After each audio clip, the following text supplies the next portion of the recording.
Oi gente, eu sou Tainá Rodrigues e eu vou dar continuidade ao vídeo aula e eu vou falar em específico o mito que nós escolhemos, que é sobre Teseu, que é o poderoso rei de Atenas. Então, abordando um pouco sobre a história, ele foi um herói grego ateniense. Então, Teseu ele era filho de Egeu e Etra. Seu nome significa o homem forte por excelência. Ele é o maior herói de Atenas e um dos maiores heróis gregos. Os fatos surpreendentes que marcam sua vida vêm desde sua infância, pois Egeu recomendou a Etra que só revelasse ao menino a identidade do pai quando ele fosse capaz de levantar uma pesada rocha sobre a qual Egeu escondera sua espada. Então o menino ele nasceu forte e sua força surpreendia a todos. Por isso Etra revela ao jovem com apenas 16 anos e ele realiza a façanha e vai ao encontro do seu pai. Então, chegando a Atenas, Teseu revela-se ao pai, no qual só foi capaz de reconhecê-lo porque o jovem trazia consigo a espada que fora escondida por Egeu. Então, enquanto ele tentou ser impedido por Medeia, que é uma feiticeira e esposa de Egeu, que tentou influenciar o marido a envenenar Teseu, já que ele se mostrara com grande força ao longo do caminho de Atenas e ele matou vários salteadores e bandidos. E, contudo, a maior façanha de Teseu certamente é o combate com o Minotauro. Então, nessa época, Atenas pagava um pesado tributo a Creta. Anualmente, Atenas enviava jovens que deveriam ser levados a Creta para serem colocados no labirinto e serem devorados pelo monstro, que era um homem com a cabeça de touro. Teseu, quando soube do que acontecia, ele fez questão de ser um dos jovens enviados a Creta, e a fim de vencer o monstro, libertar Atenas. O rei Egeu concordou, mas ele ficou meio que preocupado com o retorno do filho, então ele pediu que acontecesse um sinal, que se tudo corresse bem, o navio deveria voltar com velas brancas, mas caso contrário, as velas voltariam negras. Então, ao chegar em Creta, Teseu conhece Ariadne, filha de Minos e Parcíafe, que se apaixona pelo herói. Temendo a morte do amado, Ariadne dá a ele um novelo de fio para marcar o caminho de volta do labirinto. Assim, logo que combatesse o monstro, poderia voltar pelo mesmo caminho sem se perder. E assim aconteceu. Teseu mata o monstro e volta de volta a salvo pelo mesmo labirinto. Então, na volta, porém, algumas versões contam que Teseu abandonou Ariadne e que foi recolhida e feita esposa do deus Dionísio.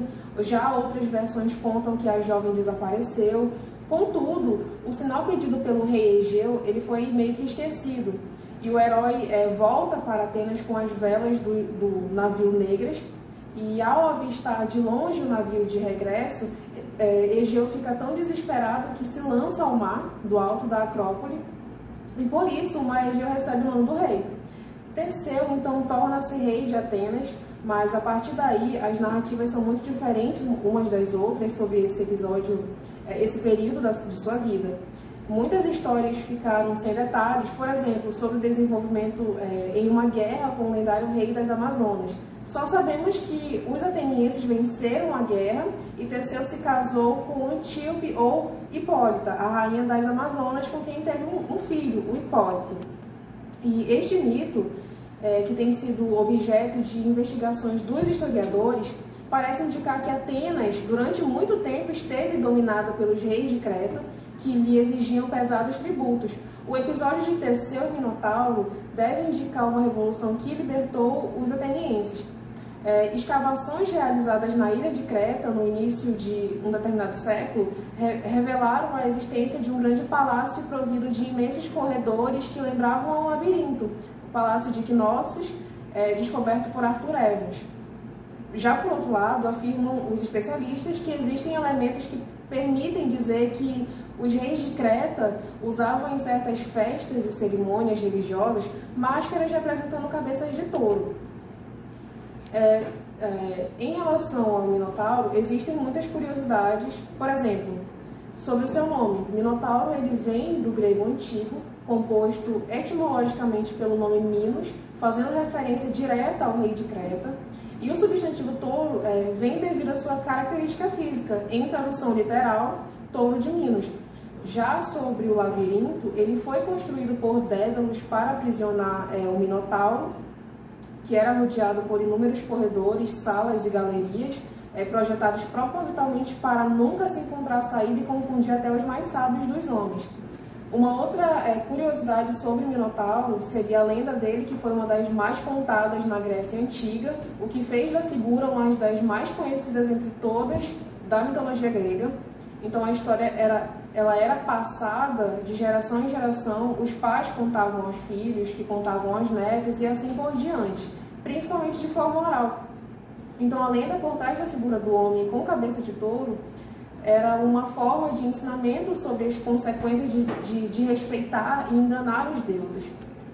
E sobre os sacrifícios, após a morte do seu filho Androceu pelos atenienses, o rei Minos buscava por vingança e se envolveu numa disputa com Atena, a deusa das artes e da sabedoria. Então, após dominar e vencer essa guerra, ele inicia uma tradição de enviar todos os anos 7 mulheres e 7 homens atenienses ao labirinto para serem devorados pelo Minotauro.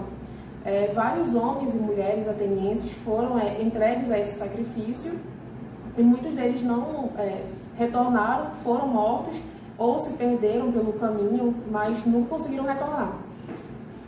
Outra curiosidade é sobre a vida do Minotauro, que só teve seu devido fim depois que Teseu conseguiu matá-lo, uma vez que era um dos maiores heróis gregos. Então ele atacou a criatura de surpresa, acabando com sua existência. Existem também alguns paradoxos de Teseu, principalmente sobre o navio de Teseu, chamado de Barca Furada, onde vidas paralelas do pensador grego Plutarco propõe o seguinte: Teseu parte do navio do ponto A para o B, mas ao longo de uma viagem de 50 anos vai substituindo cada peça do barco conforme se desgasta, até que todas tenham sido trocadas. Eis o paradoxo. Dá para dizer que o navio que chegou em B é o mesmo que saiu de A, ou seja, é outro? Então, o segundo paradoxo é o espírito da coisa, onde muitos filósofos tentaram solucionar o enigma.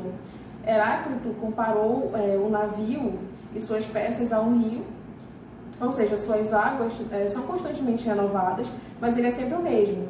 Então, Aristóteles ele vai estabelecer que uma coisa é definida por 4 coisas, no qual são a forma, o material, o final e a eficiência. Em sua análise entre os pontos A e B, o navio só mudava sua causa material, então ainda era o mesmo. Há também a questão de queimando os neurônios, que também é chamado de um outro paradoxo, no qual alguns filósofos modernos também palpitaram. Gottfried concluiu que não, usando a lógica de que x é o mesmo que y, e apenas se x e y têm as mesmas propriedades e relações, e tudo que for verdade para x também é para y. Já Thomas Hobbes jogou na lenha da fogueira dizendo que se um segundo barco for montado com as peças jogadas fora, qual dos dois será considerado o navio de Teseu? Por fim, tratando de dúvida eterna, que também se trata de um outro paradoxo, ganhou novas versões. O filósofo John Locke pensou em uma meia furada. Se o buraco for recomendado, ela continuaria sendo a mesma meia? Se um dia o teletransporte for possível e alguém for desmontado molecularmente no ponto A e remontado no ponto B, vai ser a mesma pessoa? Será que terá as mesmas memórias e a mesma personalidade? Enfim, essas perguntas vocês vão tentar responder, vai ficar a critério de vocês. E para vocês que querem saber da história completa e mais detalhada sobre Teseu, o lendário rei de Atenas, ou sobre outras versões, uma boa sugestão de leitura é sobre o livro de Teseu, Sombras do Passado, que é um grande sucesso com mais de 12 milhões de páginas lidas nas plataformas digitais, onde diz que Teseu está de volta em sua melhor versão, com cenas extras inéditas. E assim, não procrastinar, não se atrasar e não se intrometer, essas são as regras que o empresário Teseu Demétrio estabelece para seus funcionários no livro. Então, quando por um golpe do destino, Lívia passa a trabalhar na Pique-Pega, que é sua loja de brinquedos preferida desde sua infância, então logo fica intrigada pelo jeito reservado e discreto, até mesmo frio do CEO, Por conta da distância que Teseu insiste em colocar entre ele e seus colaboradores, seu passado é um mistério para todos.